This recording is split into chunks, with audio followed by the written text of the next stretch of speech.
नमस्कार दोस्तों, कैसे हैं आप सभी का मेरे YouTube चैनल पे स्वागत है। उम्मीद करता हूँ आप सब लोग बढ़िया होंगे और आप लोगों का प्यार पाके मैं तो बहुत अच्छा हूँ। आज हम बात करेंगे ये एक नई वैकेंसी, नए विज्ञापन के बारे में। ये वैकेंसी और विज्ञापन निकला है India infrastructure finance company limited के द्वारा, IIFCL।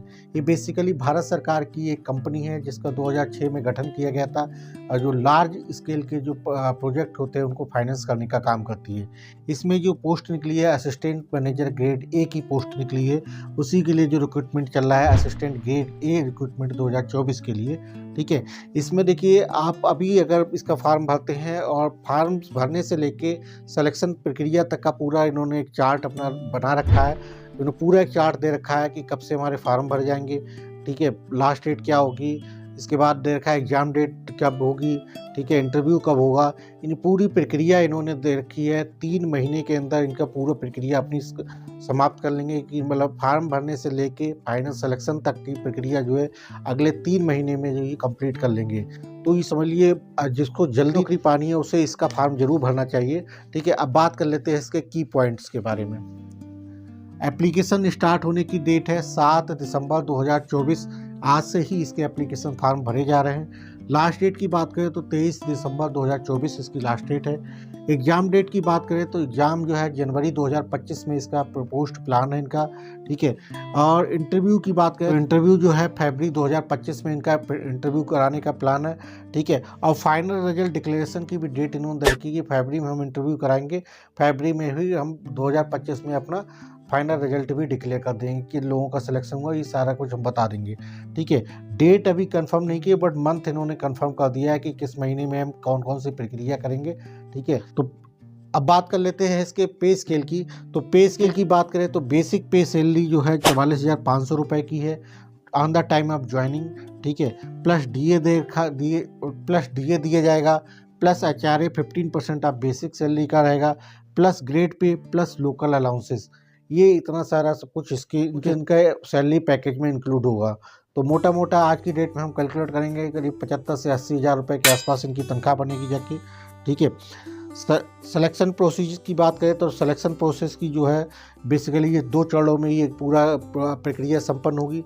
पहला चरण में ये CBT कंप्यूटर बेस्ड टेस्ट लेंगे, ठीक है, जो 200 नंबर का होगा, और दूसरा चरण जो है इंटरव्यू का है। 2 चरणों में ये पूरी प्रक्रिया जो है समाप्त कर देंगे।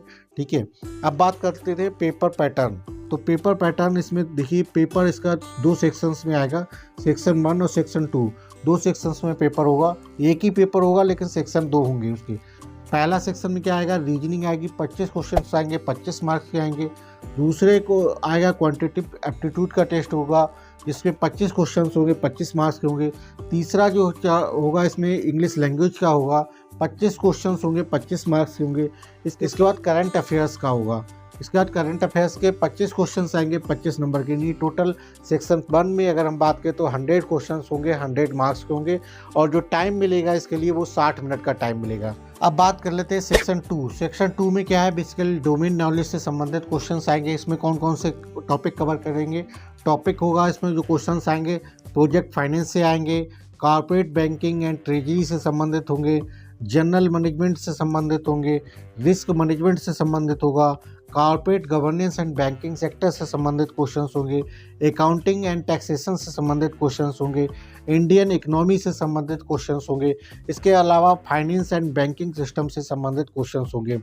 इसके अलावा अगर बात करें तो लेटेस्ट जो भी RBI सेबी की सर्कुलर गाइडलाइंस जो भी आती है नॉन बैंकिंग फाइनेंशियल कंपनी के लिए, प्रोजेक्ट फाइनेंस के लिए जो भी आती है, NPA से संबंधित जो भी रिपोर्ट्स आती है, उन सब के बारे में इसमें क्वेश्चंस पूछे जाएंगे।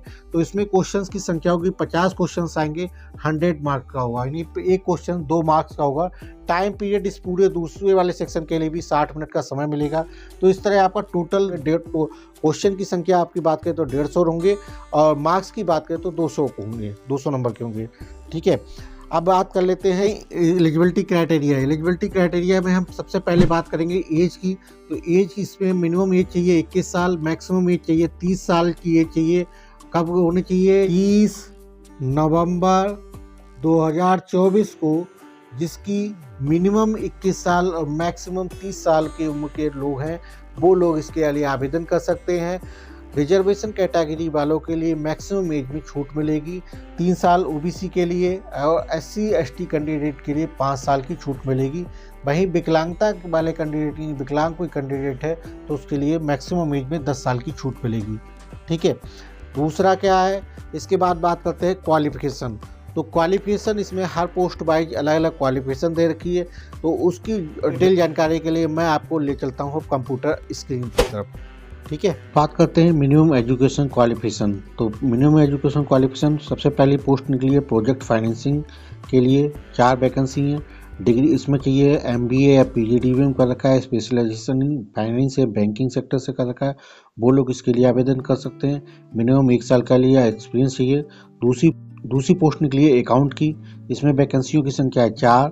जिन्होंने CA कर रखा है या CMA या ICW कर रखा है वो लोग इसके लिए आवेदन कर सकते हैं। ठीक है, इसके बाद तीसरी वैकेंसी निकली है रिसोर्स एंड ट्रेजरी के लिए, 2 वैकेंसी हैं।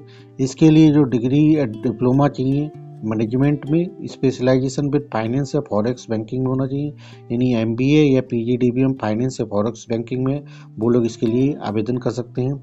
ठीक है, इसके बाद वैकेंसी है IT इंफॉर्मेशन टेक्नोलॉजी, इसके लिए बैचलर डिग्री चाहिए इंजीनियरिंग में, IT या कंप्यूटर साइंस में, वो लोग इसके लिए आवेदन कर सकते हैं।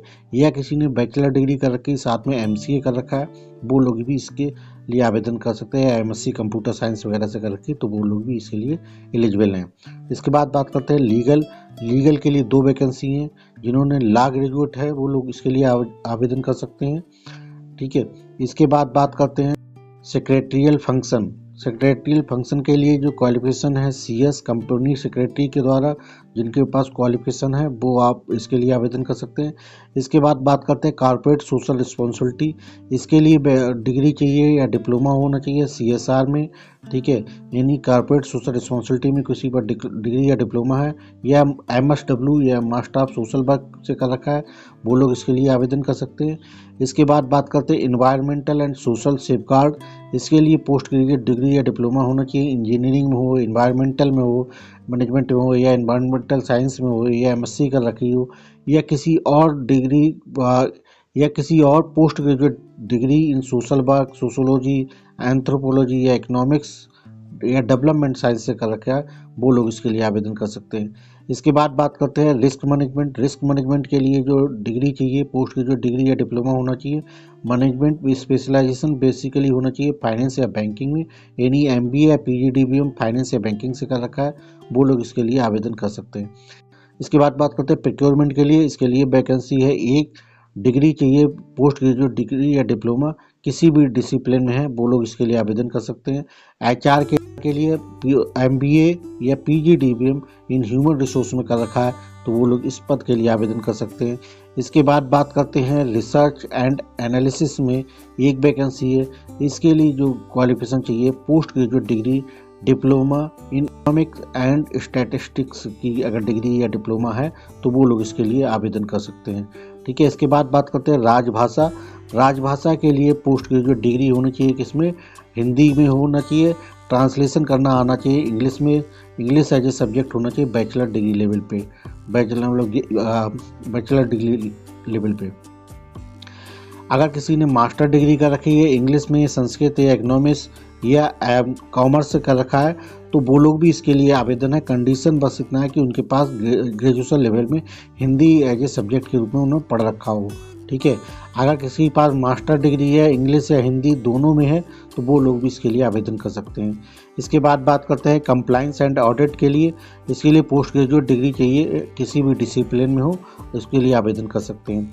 इसके बाद बात करते हैं कॉर्पोरेट कम्युनिकेशन, इसके लिए जो है पोस्ट ग्रेजुएट डिग्री या डिप्लोमा होना चाहिए, किसी में मास कम्युनिकेशन में हो, एडवर्टाइजिंग हो या जर्नलिज्म में कर रखा है, वो लोग इस पद के लिए आवेदन कर सकते हैं। इसके बाद वैकेंसी के लिए जनरल के लिए 12 वैकेंसी हैं, इसके लिए जो डिग्री या डिप्लोमा होना चाहिए, किसमें लॉ ग्रेजुएट हो या इंटीग्रेटेड 5 साल वाला BA LLB वाला का कोर्स कर रखा है किसी ने तो वो लोग भी इसके लिए आवेदन कर सकते हैं। अगर BTech या BE वाला भी है तो वो भी इसके लिए एलिजिबल है। इस तरह टोटल 40 वैकेंसी है, 40 वैकेंसियों के लिए इन 40 पदों के लिए आप लोग आवेदन कर सकते हैं। ठीक है, एग्ज़ाम सेंटर हर स्टेट की कैपिटल में लगभग इस एग्ज़ाम सेंटर है इसका, तो आप जहाँ के भी हैं आप अपना आवेदन आराम से कर सकते हैं। परीक्षा आपके स्टेट की कैपिटल में लगभग हो जाएगी।